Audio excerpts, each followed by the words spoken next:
सारे हम इकट्ठे थे। हमें पूरी तवक्कुआत है कि अदलिया अपने आप को कमज़ोर नहीं होने देगी। ये अदलिया पे फ़र्ज़ है। आज भी फुल कोर्ट मीटिंग थी। ये मीटिंग में ये हुआ होगी बात लाजमी कि क्योंकि अगर वकला भी खड़े हो रहे हैं, सिविल सोसाइटी भी, लोग भी, अगर अदलिया कमज़ोर होती है तो फिर मुल्क में कुछ भी नहीं बचता। तो इंशाअल्लाह हमें उम्मीद है कि चीफ जस्टिस जाजा अफरीदी साहब अच्छे इक़दाम लेंगे।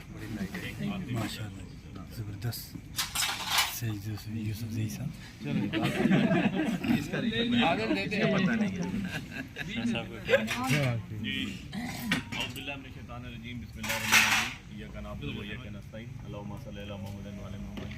मैं बहुत शुक्रगुजार हूँ जी अपनी सारी ILS टीम का जी, इस्लामाबाद का, हमारी ख़वातीन, हमारे जितने मेंबर ऑफ द ILF हैं, member of honourable bar, Islamabad high court bar, Islamabad supreme court bar association के जितने मेंबर्स यहाँ पर आए, बड़ी शॉर्ट टाइम पे कॉल दी और